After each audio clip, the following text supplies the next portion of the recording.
Her situation gets worse. The pain intensifies. If there's a hell, that's probably what it feels like. We don't know what the path is going to be and how bad it would actually get. It definitely crossed my mind that I could be in a wheelchair for the rest of my life. The whole situation was just impossible. Impossible and going nowhere. Next, two medical mysteries that defied the experts. Christina Karas's seemingly ordinary life is shattered when an excruciating headache turns into a freak series of medical catastrophes. While doctors struggle to understand her bizarre symptoms, Christina begins to spiral out of control. The thought of living with it wasn't going to happen. That pain was going to kill me. Then, when a bout of dizziness and uncontrollable vomiting hits Bill Cairns, he figures he's come down with a serious case of food poisoning. But below the surface, a strange and deadly condition threatens to tear him limb from limb. I just felt like my body was in total rebellion. When illness strikes, we look to doctors to give us answers. But what if they can't? For these unlucky patients, diagnosis is a mystery.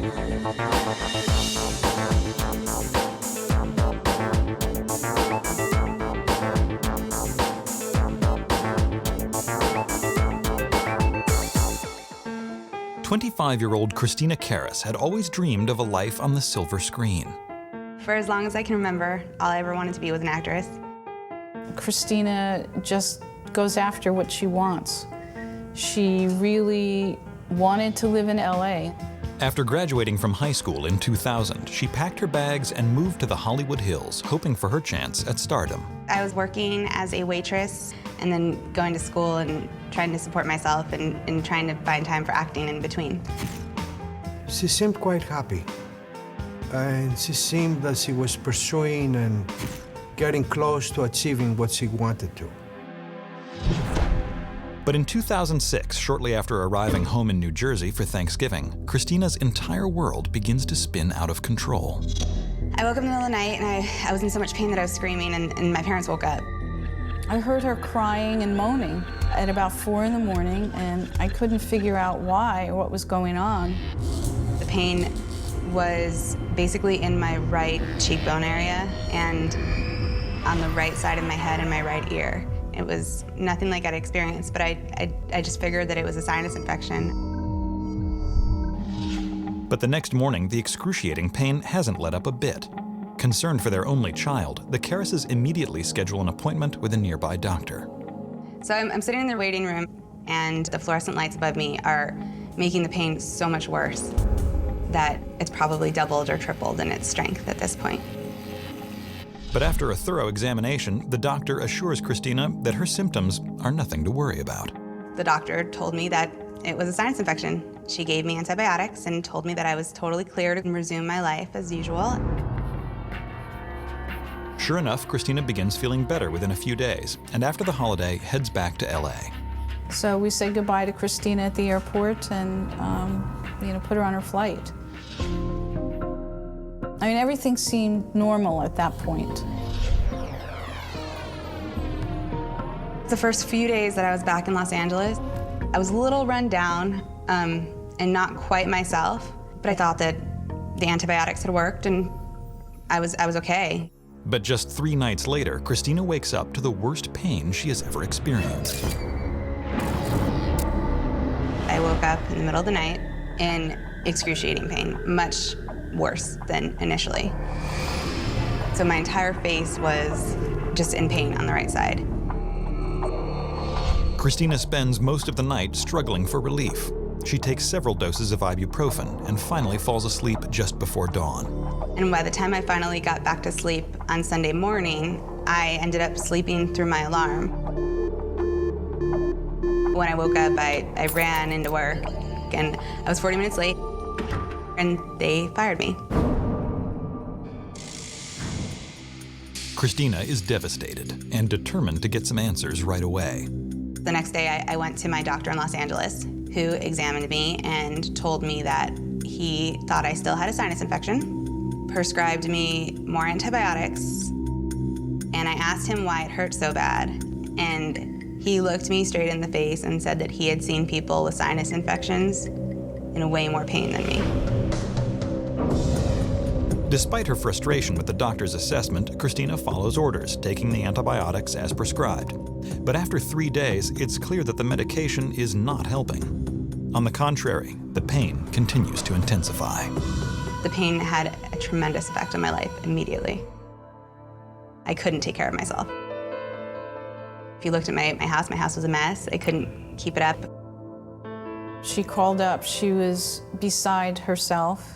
And I said, just come home, just come home. Shocked by her daughter's rapidly deteriorating health, Catherine immediately books her a flight back to New Jersey. It was devastating to see her have to move back with us after she had established herself in Los Angeles. It was like everything she had built just collapsed because of this illness. On the flight home, a terrifying new symptom hits Christina. As we were taking off, I realized I was so disgustingly nauseous. And I've never had motion sickness.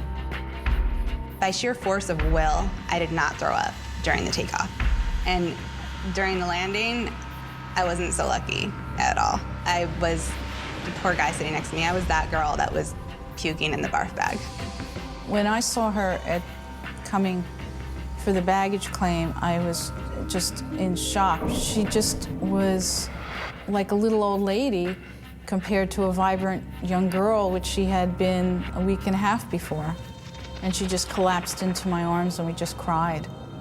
It was just a horrible sight. Grasping for answers, Christina's father decides to schedule an appointment with a dentist. We went to see if he had to do anything with her teeth or her bite. At this point, my right side of my jaw had completely locked, and I could hardly open my mouth at all. The dentist wrote me a prescription for some real painkillers and felt that I was having a TMJ attack and wanted to get me to a TMJ specialist. TMJ refers to the temporomandibular joints, or the jaw joints, which are involved in eating, speaking, and facial movement. We scheduled an appointment with a TMJ doctor, and we were really hoping that, this is what it was and that he had a remedy for it. But on the way to the TMJ specialist, Christina is in utter agony. In the car, I started noticing that my sensitivity to everything had increased tenfold. The pain pills had stopped working, and being in a car and kind of moving would make me even more nauseous. So I rode the entire way with my head hanging out of the window on a December day to keep from throwing up. And then we went in and he said, well, I can't tell anything. She's in too much pain. I'd like to inject the nerve. He wanted to inject my nerve with Novocaine, not inject the area or the muscle, just inject the nerve. And I asked him what the risks were, and he told me there were many risks. Like I could be permanently paralyzed on that side of my face, and I didn't trust the guy, point blank period. And I got up so fast and hauled my little right out of the office. I stayed behind to talk to the doctor. He said that we should take the pain medication away from her, that there may be a chance that she's, number one, exaggerating the pain that she's feeling, and number two, that she's taking more pain medication than she should.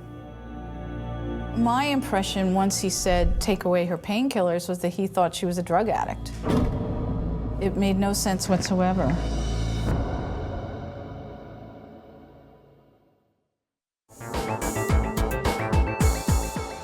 For the last 2 weeks, 25-year-old Christina Karras has been plagued by excruciating pain and nausea. Disregarded by doctors, the Karrases feel helpless as they watch their only daughter deteriorate before their eyes. Her situation gets worse. The pain intensifies.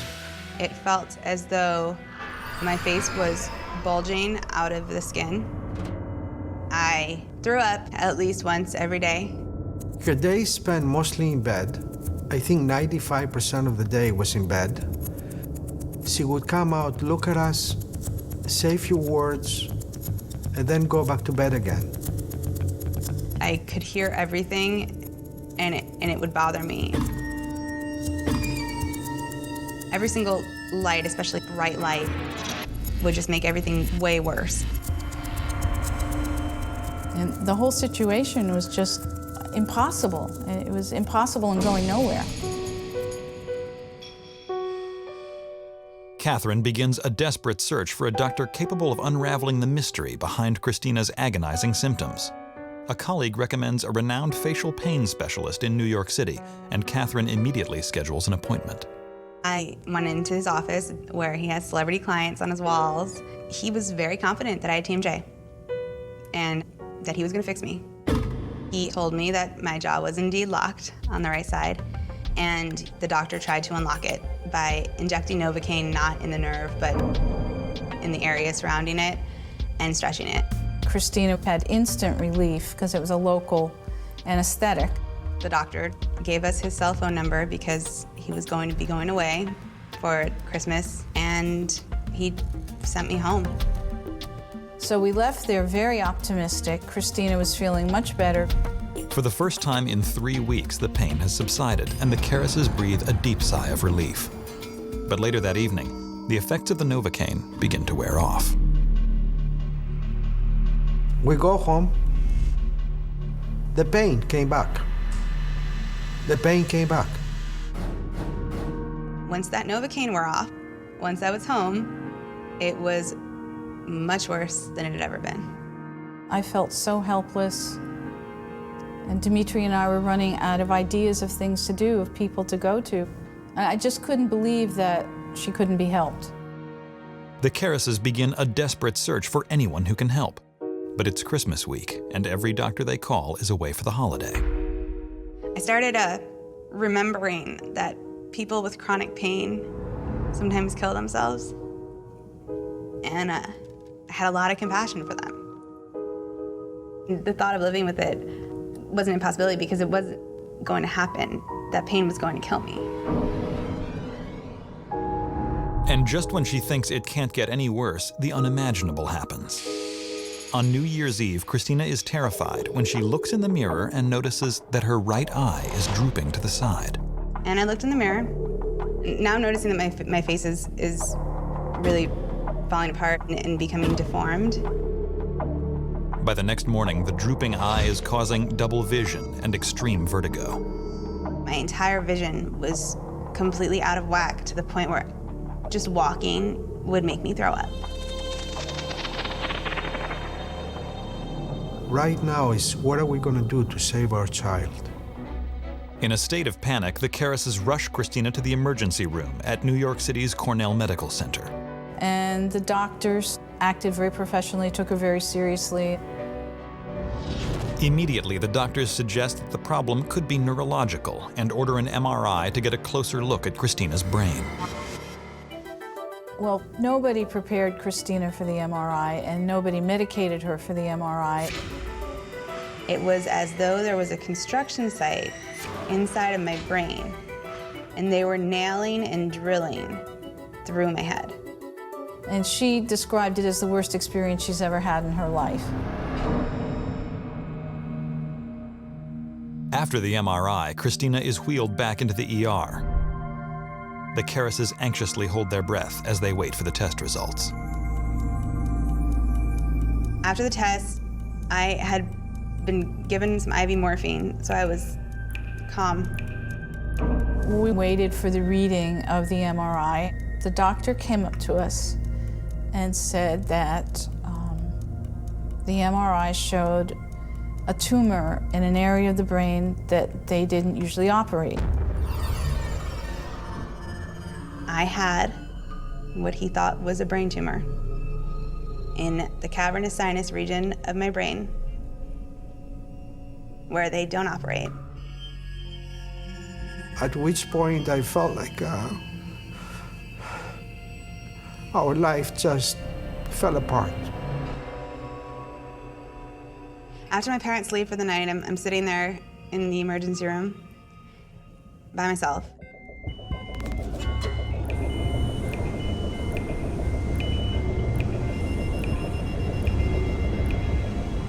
And I think about all the things I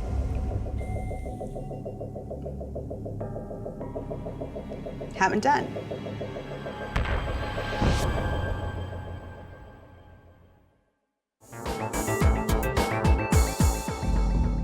25-year-old Christina Karras has just been told that the painful and mysterious symptoms that have been tearing her life apart for the past month are the result of an inoperable brain tumor. It's late at night, and Christina is alone on a gurney in the ER. At this point, part of me thought that perhaps it was a dream and that maybe it was all just a bad dream. I was the only person there to support myself. So I started bargaining with God and praying, and I promised that if he spared me, if he changed my diagnosis, that I would be someone who took their life seriously and would enhance the lives of other people. Christina eventually falls asleep at 5 a.m. But a few hours later, she wakes up to a commotion. I was awoken by, I think, 7 people around my bed. And a man introduced himself to me and said he was Dr. Safdie, my neurologist. The first time I met Christina, actually, she was in the emergency room. She was asleep on a stretcher in the emergency room. I came in with my team, which consisted of neurology residents and medical students. Dr. Safdie tells Christina that he's had some time to review her MRI. He can definitely see a large lesion in Christina's cavernous sinus cavity, an area in the skull filled with vital veins that deliver blood to the brain. But he's not positive that it's a tumor. Certainly one of the possibilities of when a patient has a lesion in the cavernous sinus is that it could be a brain tumor. It's quite a serious condition because it's really surgically very difficult to access. Carotid artery runs through the cavernous sinus, multiple nerves run through the cavernous sinus. It's very deep within the brain, so there's a lot of risks to operating in that area, including stroke, permanent nerve damage, and even seizures or death.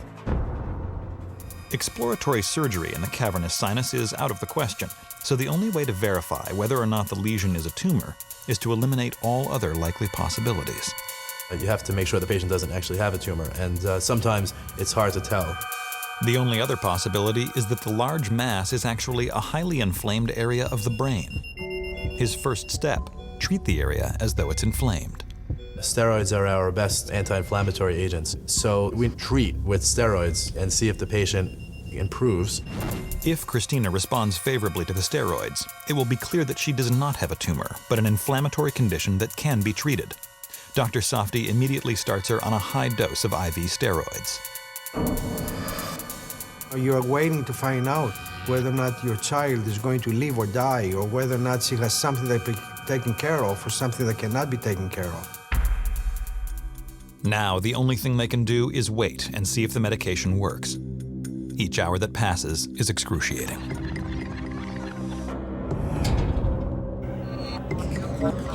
The next time I saw Christina was the next day, one day after starting intravenous steroids. It worked right away. The pain was 60% better. And he told me that what I had was an inflammation and it wasn't a brain tumor. You know, I felt really grateful and overwhelmed with gratitude, and it was amazing. She really had absolutely no pain, and she really looked a lot better. Her double vision was improving, her eye droop was improving. And it was like a miracle. It was just like a miracle. Christina's constellation of symptoms and her rapid response to the steroids lead Dr. Safdie to one firm conclusion. I told her the diagnosis that this probably was not a tumor and probably Tolosa-Hunt syndrome, which is a benign condition which can be treated. Tolosa-Hunt syndrome is a mysterious and extremely rare disorder that inflames the cavernous sinus cavity, inhibiting the function of the cranial nerves that control eye movement, mouth movement, taste, and sight. Tolosa-Hunt is a non-life-threatening condition that can be treated with steroids. So the most typical symptoms that patients report are double vision, drooping of the eyelid, numbness on the face, and typically the pain is quite severe and it's always on one side of the head. And all of our symptoms were on the right side because the lesion involved the right cavernous sinus. While Dr. Safdie knows what Christina has been suffering from, no one knows exactly what causes Tolosa-Hunt syndrome. Tolosa-Hunt syndrome is believed to be what we term an idiopathic inflammatory disorder, which means it's inflammation of the cavernous sinus for no apparent cause. Nobody really knows what exactly triggers the inflammation, but we do know how to treat it. But why did it take so long to diagnose? First of all, Tolosa-Hunt syndrome is a very rare disease, and therefore most physicians probably haven't heard of it since medical school. Additionally, Christina was somewhat of an unusual case in that she did have some involvement of her chewing muscles, which is not very typical. And in Christina's case, it's clear that it was involved in Tolosa-Hunt syndrome. After just 5 months of heavy steroid treatment, Christina Karras' life is finally back to normal. I maintained Christina on corticosteroids. By the end of the course of treatment, Christina really appeared as if she never had the disease at all. She looked back to normal. She had no headaches. She had no double vision. Christina's health now is really good. She's still recuperating, but aside from that, her health is good. Christina is thrilled to finally be pain-free, but she's sobered by the thought of what could have happened if Dr. Softy had not made the diagnosis in time. She probably would have continued to get worse and would have developed things like permanent double vision and disfigurement of her face if she hadn't been treated. It's quite possible. Christina's close brush with permanent nerve damage has left her determined to hold up her end of the bargain she made with God. My plans for the future have changed a little. I made a little promise while I was in the emergency room to God, and he came through on his deal. So I'm actually going to go to nursing school to pay back to the world in a tangible way. From day one, Christina Karras was dead set on finding a diagnosis for her symptoms. But by the time Bill Cairns recognizes the seriousness of his own medical crisis, it may already be too late. In the summer of 1995, the 25-year-old is in the best shape of his life and has a grueling job at a warehouse near his Long Island home. All day long, I was lifting heavy boxes, climbing shelves, putting boxes away. It was a fastener company. We both actually worked there at the time. Bill pulled his weight at work. He did his job well. After one particularly hard day at the warehouse, Bill's friend Daryl invites a few of the guys from work over for dinner. I believe what Daryl made that night was chicken parmesan. How do you make chicken parmesan? Sauce, chicken, sauce, cheese, bread it. That was basically it. After dinner, the guys get caught up in a baseball game. But soon, Bill is overcome by a bizarre sensation. I started to feel a little strange. I started to sweat. I started to feel a little bit dizzy, disoriented. But I figured it would pass. But it doesn't pass, and Bill quickly realizes he's going to be very sick at his friend's house. I felt embarrassed to be feeling this bad in front of my friends. I don't know if it's my stomach or if it's just stress from lifting boxes all day. And I went in the bathroom and I basically just sat down and tried to orient myself. The room was spinning, I was sweating, my heart was racing. Bill is too disoriented to drive and asks a friend to take him home. I've never had a heart attack, but I imagine that one is what one would feel like. But I figured, I can't be having a heart attack. I'm only 25.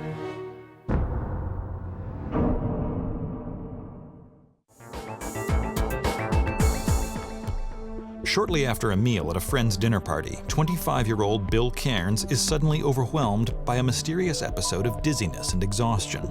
That night, Bill hopes to sleep it off, but the next day, he can barely make it out of bed to call in sick to work.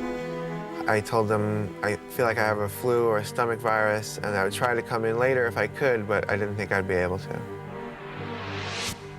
Bill sleeps all day, hoping that he'll be okay to go to a concert that night. We were going to a concert to see REM.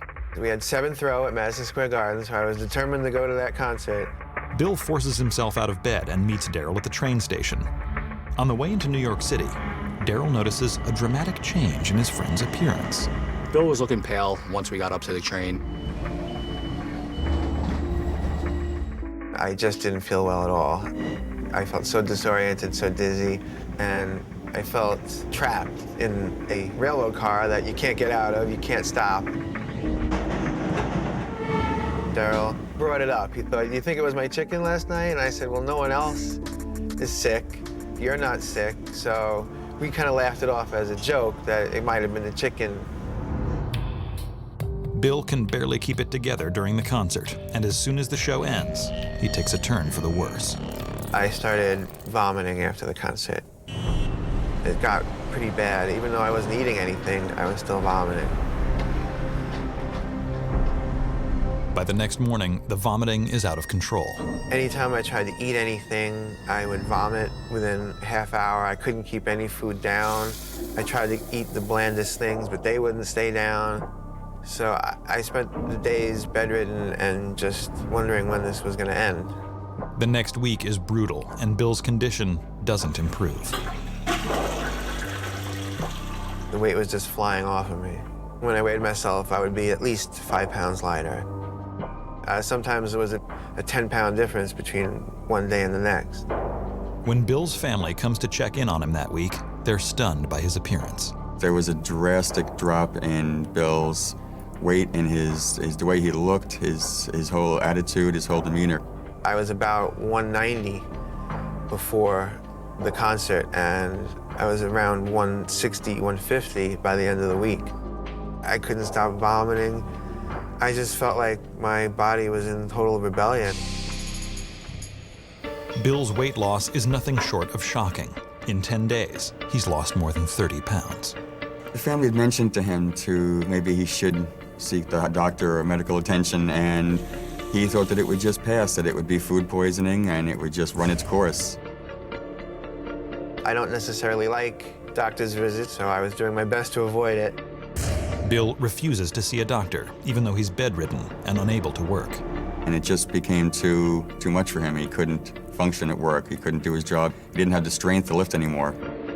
Then, nearly 2 weeks after his first episode, a new symptom emerges. It just felt like my legs had gone to sleep. It started in my feet and worked its way up. It felt like tiny little pinpricks, like you've slept on your leg too long. It was like pins and needles, but it was getting more painful than pins and needles. This led me to think, okay, something else is going on here.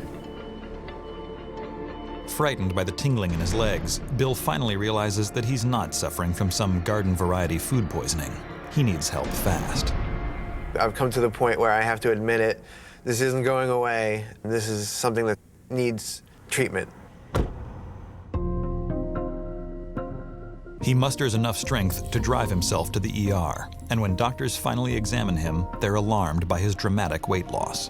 The doctors pulled up my shirt, noticed I had stretch marks from losing so much weight so rapidly, and I told them I had lost at least 30 pounds in about the last 10 days. The ER doctors are confident that Bill's suffering from an acute case of gastroenteritis, an infection of the gastrointestinal tract. I remember in the ER, the first thing they did was hook me up to IV fluids to get some fluids back into me. And then they ordered a CAT scan of my stomach area. But the CAT scan comes back normal. The ER doctors are baffled. They hadn't been able to stop the vomiting. They hadn't been able to stop the dizziness or the sweating. Usually when you go to an ER, they can pinpoint right away what's wrong with you. So not knowing was very upsetting to me. Stumped for a diagnosis, the doctors immediately admit Bill for observation. It was frightening, not knowing what was really going to happen with Bill. We didn't know how bad his condition was going to get. Over the next couple of days in the hospital, the tingling in my legs actually started to get a little worse. And I started to notice it more and more. The pain started to increase, and it started to feel like very bad muscle cramps up and down my leg into my calf. I needed help to just cross the hospital room because my legs hurt so much and they felt very weak. They believed that it was just a symptom of the vomiting and being bedridden. They weren't too concerned about my legs at that point. After 7 days in the hospital, doctors still don't know what's causing the chronic vomiting and crippling leg pain. Bill is extremely frustrated and totally unprepared for what happens next. One night, he's alone in his room when a massive storm knocks the power out. During the storm, the hospital lost their electricity. So most of the lights were out. The main hospital instruments were still running on generators, but most of the rooms were out, the hallways were out, so the room was pretty much dark. Totally alone, Bill lies in bed for what seems like hours, but soon he needs to use the bathroom. And I had been having assistance at that point going to the bathroom. Because I felt I wouldn't be able to call anyone, I decided that I would just use the urinal myself. So I got out of bed, I stood up, and that's when my legs gave out, and I fell right to the floor. All the IVs popped out of my arm. I pulled them all out, and I just collapsed on the floor. I tried to get up. I tried to just pull myself up on the bed, but it was apparent that my legs weren't working at all.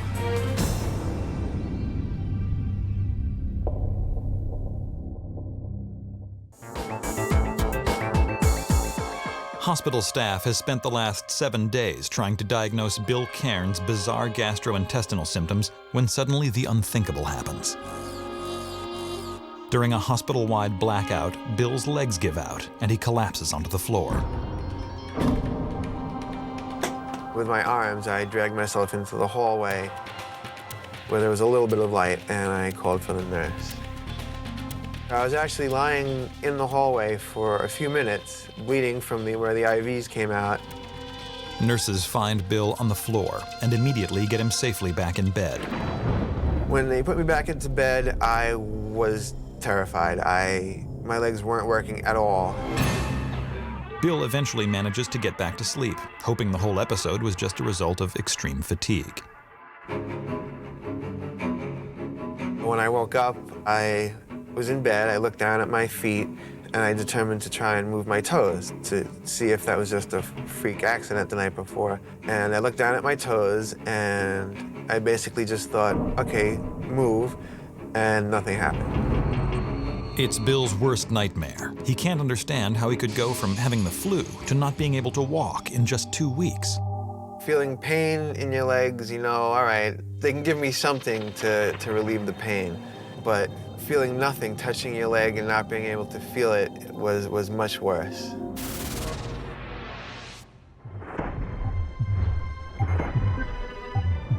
Walking into his hospital room and seeing him like that was very tough. I just felt horrible watching him go through this and, deteriorate the way he was deteriorating. It was very frightening and very upsetting. Perplexed by the sudden onset of paralysis, the medical team orders an MRI of Bill's chest and spine. But the test results mystify them. The MRI showed basically that I was healthy except for being paralyzed. That was great, too bad I can't walk. After a week of intense observation and tests, doctors are still no closer to an answer. The next day, Bill is transferred to the intensive care unit. That's when neurologist John Kellerman is called in. Just by meeting him at first, for some reason I had that feeling that, okay, maybe now I'll find out what's wrong. Something was happening that was changing his body. A previously healthy young man who suddenly was completely incapacitated by an illness and then paralysis. And so as a neurologist, you kind of march your mind through the entire nervous system. Dr. Kellerman begins by testing Bill's reflexes. One of the first things he did was a reflex test, which is the basic hammer to the knee, and your knee kicks out, and nothing happened. My legs just stayed there.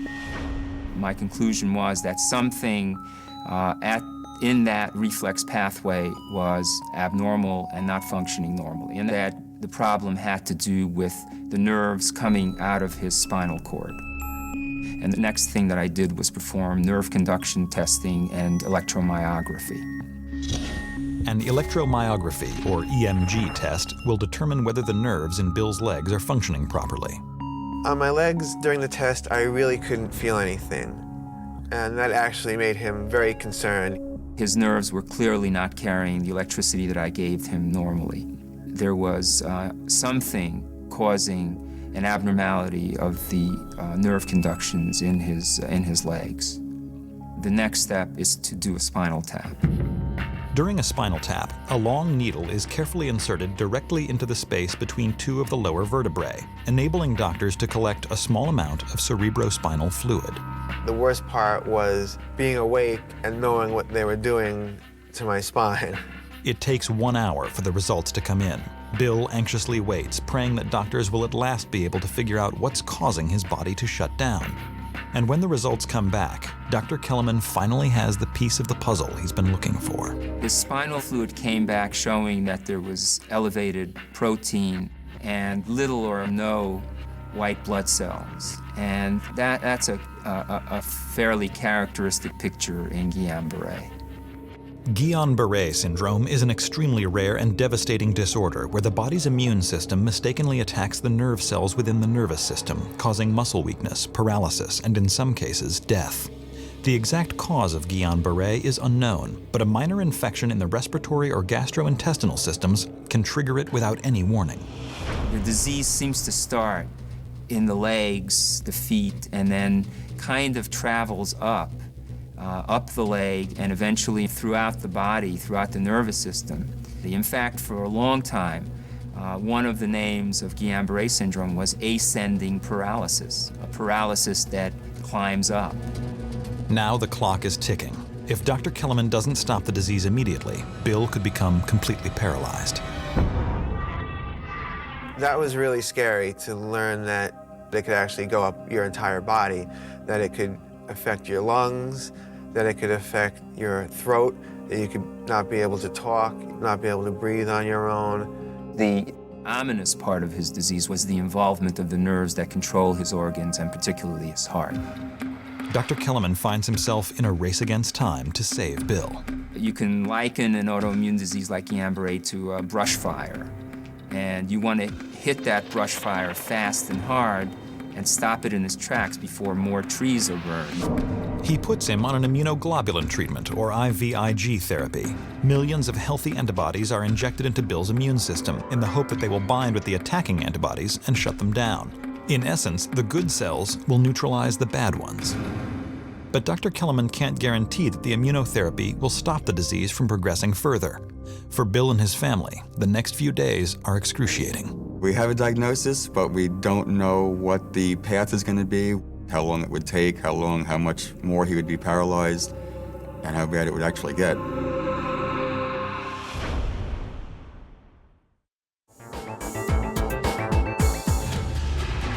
Bill Cairns has just been diagnosed with Guillain-Barre syndrome, an extremely rare and deadly disease which can completely incapacitate its victim. Bill has been put on an intense regimen of immunotherapy to try to stop the paralysis, which has already crippled his legs, from spreading throughout the rest of his body. For Bill, waiting for the procedure to take effect is unbearable. It wasn't a relief to find out that it was Guillain-Barre because of the possibility of total paralysis. That was a very real possibility and a very terrifying possibility. It was clear that there was a fairly aggressive process going on that, if not stopped, could totally destroy his peripheral nerves and leave him permanently paralyzed. I didn't notice any difference until by about the third day. They started to become a little bit more confident that the paralysis would be confined just to my waist down, that it wouldn't progress any further. While the team appears to have stopped the paralysis in its tracks, the entire episode has taken an incredible toll on Bill's body. Unable to walk, Bill is almost completely incapacitated. Dr. Kellerman sends him to a rehab facility with the hope that he may someday walk again. Dr. Kellerman said it would be a very long and time-consuming task. It definitely crossed my mind that I could be in a wheelchair for the rest of my life. For the next year, a very determined Bill Cairns is focused on one thing: learning to walk. I had gone over a progression of wheelchairs to crutches and braces and different things. Very, very slowly, I was starting to get some feeling back in my legs. Nerves can regrow. Many people don't realize that. The nervous system has to be reinforced by constantly doing that activity. Otherwise, it literally forgets. And then finally there came a day where I was going to walk across my kitchen without anything, just walk across. I made it across the kitchen floor, and it was a tremendous feeling for me. And sure enough, he got up and he started to walk. Now he was walking without any help. He'd take a few steps, he was fine, and everybody was very excited. It was an amazing feeling just seeing him be able to use his legs and walk without assistance and be close to the person he was again was fantastic. Bill knows he is extremely lucky to have survived Guillain-Barre. Diagnosis is often difficult because the disease frequently follows an infection, so in treating the minor infection, the serious nature of Guillain-Barre is not evident. Well, I think the other doctors rightfully, in the beginning, were focused on his gastrointestinal complaints, and certainly that was the most dramatic part of his early illness. And when you're focused on one system, it's oftentimes difficult to recognize something brewing underneath another very dramatic medical situation. While the true cause of Guillain-Barre is unknown, doctors often see a link between certain bacteria and the illness. There is a bacterium that can be found in chicken, particularly uncooked or poorly cooked chicken, called Campylobacter jejuni. And it's felt to be one of the organisms that can lead to this misinterpretation by the immune system. And this bacterium is implicated and seems to be present in a very large number of Guillain-Barre cases. While it's impossible to say for sure, doctors speculate that a piece of Daryl's chicken parmesan was contaminated with the bacterium. Did I expect somebody to get sick from my food? No. Did I expect somebody to get that sick? Definitely not. Bill has not eaten at my house since, though I've tried to coax him into it. After an intense year-long physical therapy process, Bill finally returns to work. When I came back to my job, I really wasn't able to work in the warehouse anymore. So I was put into the office, into sales.